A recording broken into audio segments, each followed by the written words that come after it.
시청자 여러분 안녕하십니까. 이제 점심시간이 다 되어가는데요. 지금부터 전옥현의 안보정론 시작합니다.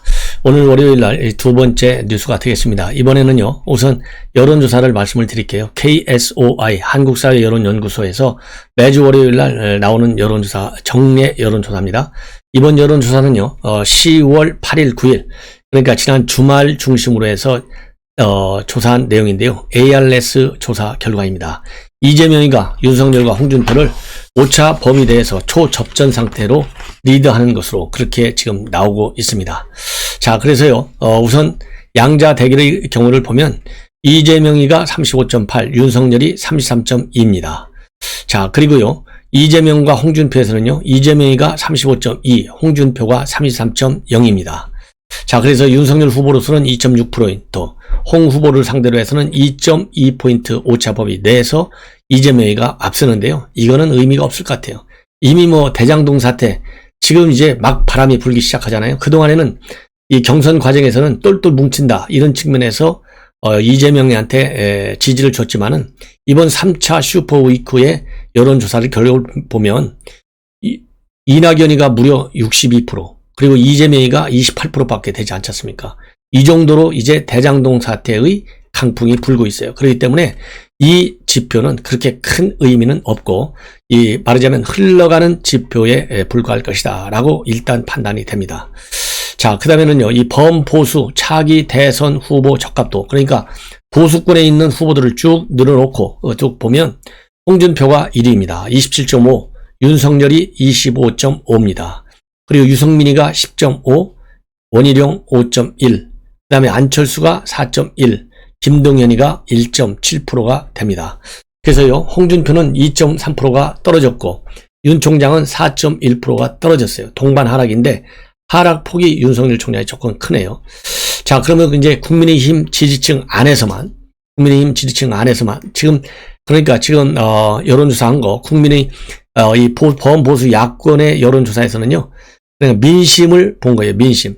그런데 이제 국민의힘 지지층 안에서, 즉 당심에 가까운 거죠. 당심층에서만 본다면 윤석열 총장이 51%고요. 그 다음에 홍준표가 33.3%.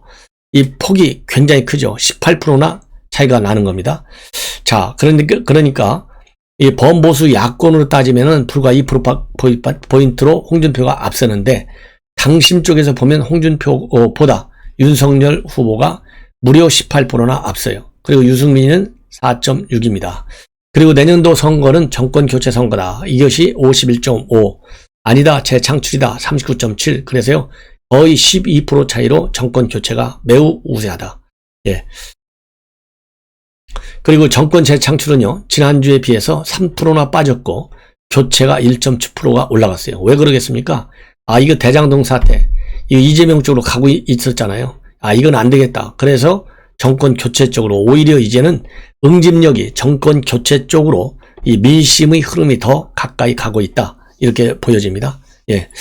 자, 그 다음에는요, 이 정권 교체로는 20대, 30대, 그리고 60세 이상이고요. 지역별로는 수도권, 서울, 인천, 경기, 그 다음에 TK와 PK 지역에서 높습니다. 예.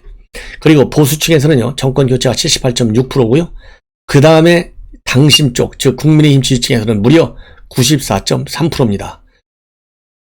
그리고 정당 지지들을 보면요, 국민의힘은 35.7, 민주당은 32.5, 안철수 국민의당은 8.3, 열린민주당이 7.1, 정의당이 3.6이 되겠습니다. 자, 그리고 이제 조금만 더 말씀드릴 내용을 보면, 이 대장동 사태와 관련해서요, 개발 이익을 환수하는 게 좋으냐? 아니다. 그냥 놓아두는, 위축될 수 있으니까, 개발 사업이 위축될 수 있으니까 그냥 투자. 이 중에서요, 위축되고 안 되고를 떠나서 환수하자, 이것이 절반이에요. 49.7%. 그래서 환수해가지고요, 공공의 이익을 강화해야 된다, 이런 거죠. 그 다음에 사업이 위축될 수 있으니까 신중하게 하자, 이거는 37.9. 그래서 12%나 훨씬 더 높습니다. 예. 그 다음에 이제 마지막으로 이 홍 의원하고요, 그 다음에 윤석열 총장 지지 세력의 내부 디테일 부분을 좀 살펴보면, 홍준표는 남성 20대, 30대, 그 다음에 부울경, 그리고 인천, 경기, 그리고 학생층에서 지지율이 높습니다. 그리고 윤석열 총장의 경우에는요, 60대, 그리고 TK 자영업자층에서 높아요. 예, 이것이 특징이다. 그리고 내년도 선거에 참여할 것이냐, 투표에. 여기에 97.9%가요, 투표하겠다. 엄청 높습니다. 투표하겠다는 층이 이렇게 97.9% 높다는 얘기는요, 정권 교체 반드시 해야 된다는 거 얘기예요. 그래서 우리 야권이 정말 제대로만 이번 이 경선 국면에서 대한정당이라는 걸 보여주고, 그 다음에 실력이 이재명하고는 비교가 되지 않을 정도로 세다. 그 다음에 인품면에서는 더더욱이 말할 필요가 없겠다. 이 세 가지만 국민들로부터 제대로 평가를 받는다면 내년 정권을 우리가 찾아올 수 있다. 이것이 저의 판단입니다. 예. 그래서 투표할 의향 97.9%가 투표하는데요. 구체적으로 반드시 투표한다가 무려 93.2%예요. 웬만하면 나는 투표한다가 48%예요. 이 얘기는 이제 민주당 정권에 대해서 신물이 난다는 거 아니겠어요? 신물. 예. 제가 뭐 그 말이 제일 좋은 표현인 것 같네요. 자, 이렇게 해서요, 여론조사는 이 정도로 해서 제가 마무리를 짓고, 자, 이제는 지금 이제 핵심이 뭡니까? 민주당에서 이낙연의 이의 제기를 받아줄 것이냐, 안 받아줄 것이냐, 이게 제일 중요한데요. 제가 어제 말씀을 드렸잖아요. 송영길이가 절대 반대할 것이다 그랬는데, 오늘 송영길이하고요, 이재명이가 대전 갔어요. 대전 현충원을 갔는데, 거기서 기자들하고 만나서 안 된다, 아니 되옵니다 라고 얘기했고요. 이재명이는 그래도 조금은 양심이 살아있는지 당의 결정에 맡기겠다라고 말을 조금 아꼈습니다. 그래서 송영길 얘기, 논리는 뭔지 여러분들께 말씀을 드릴게요. 우리 당은 어제 이재명 후보를 20대 민주당 대통령 후보로 확정 발표했고, 제가 추천서를 전달했다. 대한민국이 헌법에 따라 운영되는 것처럼 대한민국 집권여당 민주당은 당헌 당규에 따라 운영된다. 이 당헌 당규는 제가 당 대표일 때 만든 것이 아니고 이해찬 전 대표 때 만들어져서 지난해 8월 이낙연 전 대표를 선출하던 전당대회 때 통과된 특별 당규다. 이 전 대표를 선출하면서 같이 전 당원 투표에 의해 통과된 특별 당규에 근거해서 대통령 선거가 진행됐다. 그래서 사실상 사용 불가, 수용하기 어렵다라고 하는 이 확고한 거부 의사를 낸 겁니다. 그리고 이의 제기에 동의하지 않는다고 받아들여도 되느냐? 이의 제기에 동의하지 않는다고 받아들여도 되느냐? 이렇게 언론이 질문하니까요. 그렇게 표현하기보다는 저희는 이제 어제 이재명 후보를 20대 대통령 후보자로 선포했고 추천장을 공식적으로 수여했다는 말씀을 드리겠다. 이 얘기는요, 기정사실화 됐다. 그러니까 이의 제기가 옳고 옳고 틀리고 받고 안 받고의 상하정이 아니고 어제 패당공 분리, 완전히 결론이 났다. 더 이상 언급할 가치가 없다. 딱 잘라서 부인하는 얘기예요. 이 얘기는. 여러 이의 제기된 것들은 선관위나 당기구의 공식 절차를 통해 처리할 것이다. 그러니까 자기 책임 안 지겠다는 얘기예요. 예. 왜냐하면 친문 강성들이 또 난리 날지 모르잖아요. 그러니까 친문 강성들한테 송영길이 그동안에 여러 차례 얻어맞았잖아요. 이제는 맞고 싶지 않다, 이 얘기예요. 그러면서 선거라는 게 사실 결과를 수용하는데 상당히 마음이 아프고, 저도 2번 떨어지고 3번째 당 대표가 되었기에 그런 아픔을 충분히 이해한다. 그러면서 원팀을 강조하고 있고요. 저희 민주당이 분열됐을 때 군사 쿠데타가 발생했다. 30년에 걸쳐 영호남을 통합하고 전국적인 민주당을 만든 과정을 이낙연 총리께서는 기자 시절부터 김대중 전 대통령의 부름을 받아 저와 16대 국회를 하며 같이 겪어온 분이다. 2년을 각별히 강조하고 있죠. 그래서 이낙연 전 대표요, 나를 너무 부담 주지 마십시오, 이런 메시지를 우회적으로 주는 거예요. 저희 민주당은 함께하며 이 과정을 겪어왔기 때문에 원팀이 될 수밖에 없고, 이는 개개인을 넘어 민주당에 주어진 소명이다. 대통령도 어제 청와대 박경미 대변인을 통해서 경선 과정도 잘 됐다고 분명히 명시해서 축하 메시지를 보내줬다. 이렇게 밝혔어요. 그러니까 제가 그랬잖아요. 일단 문재인 대통령이 입장을 발표했다. 그리고 그 다음에 송영길은 처음서부터 끝까지 친 이재명이다. 이 두 가지만 보더라도 절대 바꿀 수 없을 것이다 라고 제가 평가를 해드렸는데요. 그대로 지금 나오고 있어요. 그 다음에 이재명이도요, 상식과 원칙에 따라서 당이 잘 처리할 것이다, 이렇게 얘기를 했어요.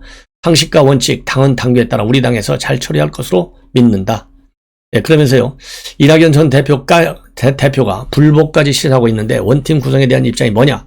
이렇게 물어보니까 국민과 당원들께서 길을 제시할 것이다. 약어요. 그러니까 지금 자기도 지금 면목이 없잖아요. 그러니까 내가 이렇게 완팀할 거니까 이낙연 대표요 잘 돌아와서 도와주십시오. 이 얘기를 지금 못하는 거잖아요. 그러니까 죄가 있다는 얘기예요. 결국 이재명이의 평소 성격을 보십시오.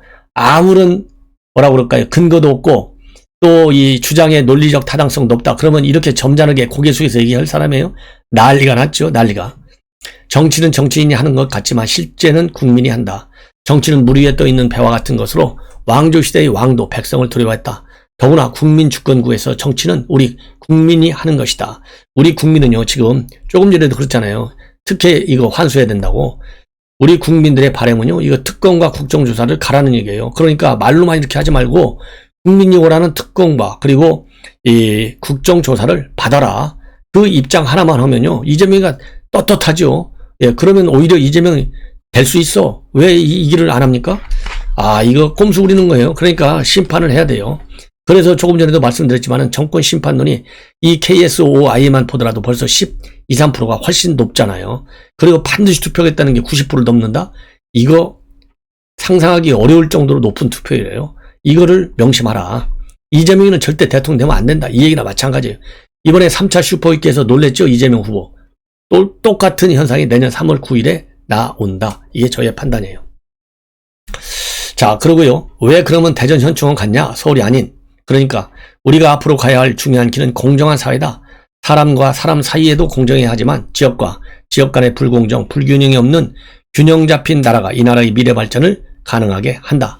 말은 그럴듯해요. 여하간. 자, 그 다음에는 이제 윤석열 이 후보가 중요한 입장문을 냈어요. 어제 심야에는 이상일 공보실장이 냈는데 지금은 이제 윤석열 총장이 본인의 페이북을 통해서 이건 이재명 게이트다. 이재명 게이트는 민주당 지지층도 인정했다. 예, 이렇게 직격탄을 가하고 있습니다. 자, 뭐라고 되어 있냐면 윤석열 총장의 페이북에 대한 입장문 내용을 여러분께 전달해 드리도록 하겠습니다. 이재명 후보는 괴벨스식 세뇌 선동을 중단하라. 이 지사가 민주당 대선 후보 선출된 것보다 투표 내용이 더 흥미롭다. 이낙연 전 대표가 3차 선거인단 투표에서 62.37%를 얻어서 28.3%를 얻은 이 지사를 크게 앞질렀기 때문이다. 많은 분이 대장동 게이트에 대한 민심이 반영된 결과라고 보고 있다. 쏟아지는 증거와 정황, 수사선상에 오른 인물들이 범죄의 몸통으로 이재명 후보를 지목하고 있는데도 국민의힘 게이트라고 덮어 씌우기를 하고 있으니 아무리 민주당 지지자라 할지라도 쉽게 수긍할 수 있겠나? 수긍하지 못하죠. 그러니까 62대 28로 3차 슈퍼위크에서는 졌잖아요. 그러면서 오죽하면 대표적인 친여단체인 참여연대와 민주사회를 위한 변호사 모임까지 나서서 대장동 게이트를 공공이 탈을 쓰고 민간 이익을 극대화한 사건으로 규정했겠나? 이 지사는 처음부터 지금까지 아나무인 적반하장식 대응으로 일관하고 있다. 이재명 지사가 미개인이 아닌 국민은 이 사건이 국힘 게이트 이재명의 최대 지적임을 금방 파악하십니다. 라고 한 말을 두고 국민을 향한 막말로 규정하고 있습니다. 우리 윤 총장은. 그러면서 이 지사의 대처법은 거짓말도 계속하면 진실이 된다는 괴벨스식 국민 세뇌 선동이자 정파별로 국민을 두 패로 나눠 싸움을 붙이는 일이다. 민주당 경선 3차 선거인단 투표 결과를 민주당 지지층도 대장동 게이트를 이재명 게이트로 인정한 것으로 해석한다. 민주당 지지자들도 이 지사의 행태를 크게 걱정하고 있다. 국가의 공권력을 동원해 국민 재산을 약탈한 대장동 게이트의 주요 범죄들에 대해서는 관용이 있을 수 없다. 국가의 근본 시스템을 공격한 행위다. 철저한 진실 규명을 위해서라면 정파를 떠나 모든 세력이 힘을 모아야 한다. 검찰은 신속하게 수사를 진행하고 정치권은 특검을 합의해서 대장동 게이트의 진상을 규명하고 범죄자들을 처벌해야 한다. 예. 이렇게 강한 입장문을 내놨습니다. 자, 그리고요. 윤석열 총장 측에서는 지금 최재형 감사원장한테 완팀이 돼달라 이렇게 지원을 요청했다고 합니다. 그래서 오늘 윤석열 총장이 최재형 원장한테 직접 전화를 해서 위로와 함께 그리고 함께 가자 이런 의사를 전달했고 최재형 원장은 상당한 덕담을 건넨 것으로 알고 계속 접촉할 예정인 것으로 그렇게 알려지고 있습니다.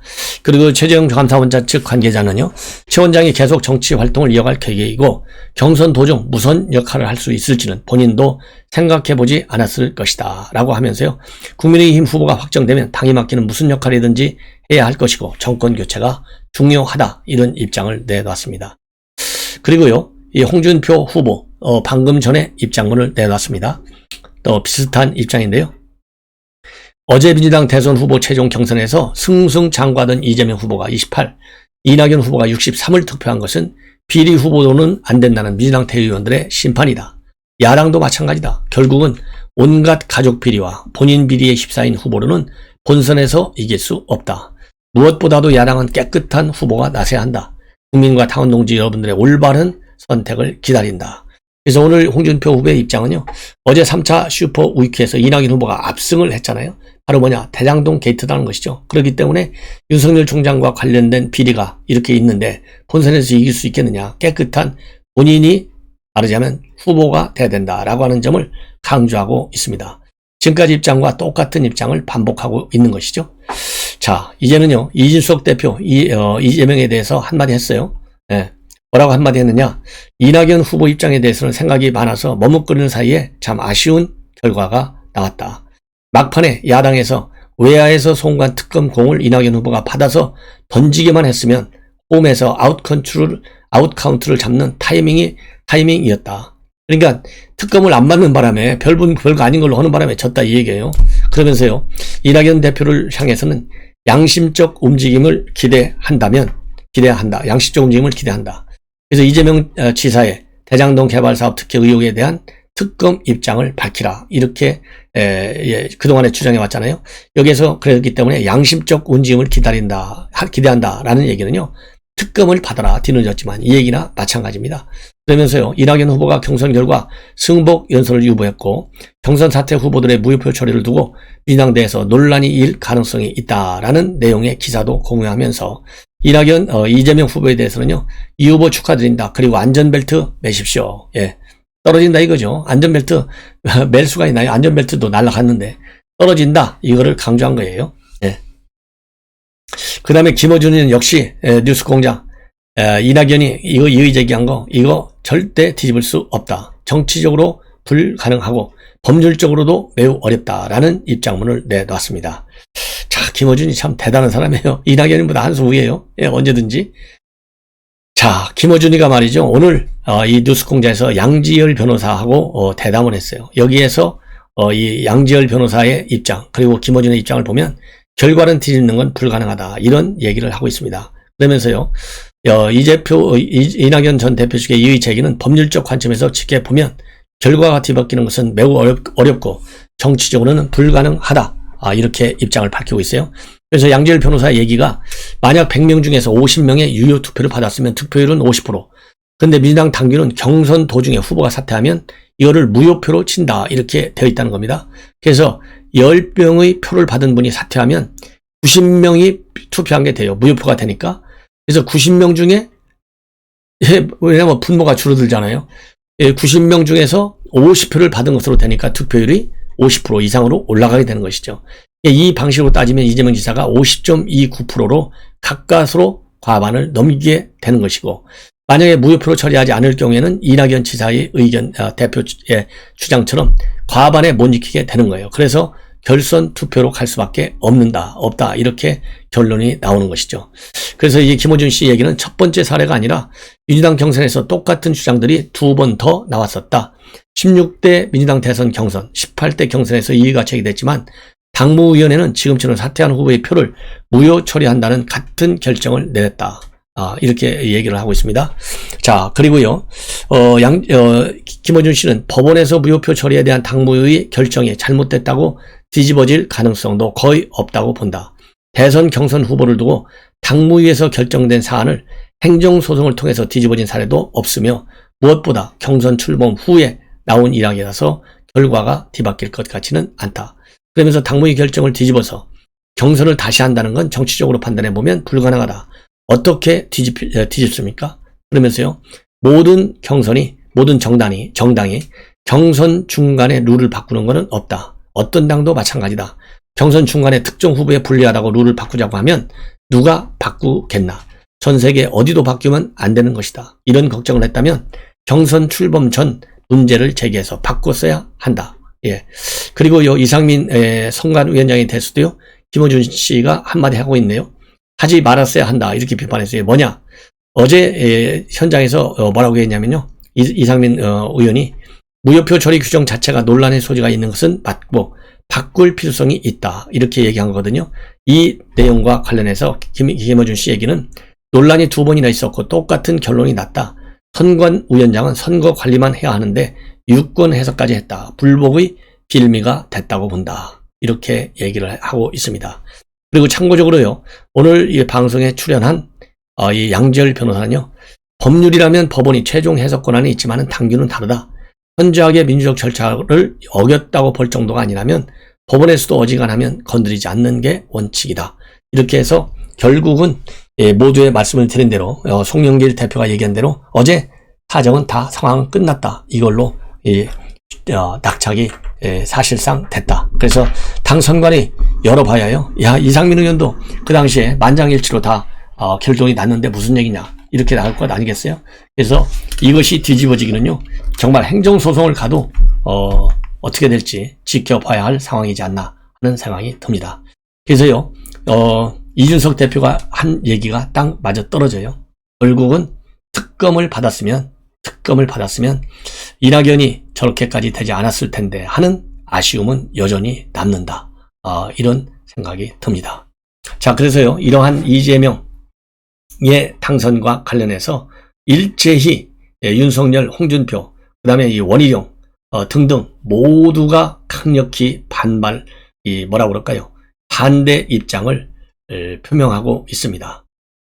반대 입장 정도가 아니죠. 본인들이 이재명 정도는 충분히 이길 수 있다. 그리고 잘못된 것이다. 예를 들어서요. 원희룡 지사 같은 경우에는 이렇게 얘기하고 있어요. 지금은 요행스럽게 후보로 뽑혔는지 모르지만 그것이 끝이 아니다. 대장동 비리가 한 달 전에 터졌거나 아니면 결선 투표가 몇 주 뒤에만 있었다면 민주당 후보가 바뀌었을 가능성도 크다. 앞으로 여당 후보가 교체될 가능성도 살아있다. 그리고 제가 그렇게 반드시 만들겠다. 뼈도둑의 수계가 이재명이고 저는 확신한다. 대장동 의혹의 증거를 많이 갖고 있다. 이재명 지사가 약자 편이라는 유능하다는 인식을 철저하게 부수겠다. 이재명에 대한 미친 공격수가 될 것이다. 라고 얘기를 하고 있습니다. 그리고 유승민 후보도 마찬가지입니다. 유승민 후보도 철저하게 본인이 이겨내겠다. 후보가 교체될 것이다. 그리고 구속될 것이다. 라고까지 얘기하고 있어요. 유승민 후보 뭐라고 얘기했냐면요. 민주당이 버티면 여당 대선 후보가 투표 전에 구속되는 사상 초유의 사태가 올 것이다. 대장동 게이트는 이재명 게이트라는 민심의 판단을 받아든 민주당이 가장 먼저 할 일은 특검과 국정조사 수용이다. 이렇게 입장을 밝히고 있습니다. 그러면서요. 투표율이 81.39%인 민주당 경선 3차 선거인단 투표에서 이낙연 후보는 이재명 후보를 2배 이상 앞서는 압승을 거뒀고 이재명 후보가 뭐라고 가만히 선을 쏟아내도 민심의 판단은 이미 끝난 것이다. 비리 의혹과 구설에 시달리는 후보, 민심이 거부한 후보를 끝까지 안고 갈지는 민주당 지도부의 선택이지만 국민의힘과 같은 경선 방식이었다면 이재명은 이미 아웃이다. 이렇게 주장을 하고 있습니다. 여러분들 우리 국민의힘 후보들 다 똘똘하니까 옳은 얘기만 아주 제대로 핀포인트에서 지적한 것 같습니다. 반드시 후보 교체되어야 되죠. 그리고 갈 때는 딱 한 군데밖에 없지 않습니까? 이재명이가 갈 곳. 그래서 검찰 수사가 빨리 해달라. 그리고 공정하고 정치적인 외압에 시달리지 말아라. 이렇게 저는 다시 한번 주장합니다. 시청자 여러분, 이것으로 방송을 마치겠습니다. 또 5차 후에 여러분께 찾아뵙겠습니다. 감사합니다.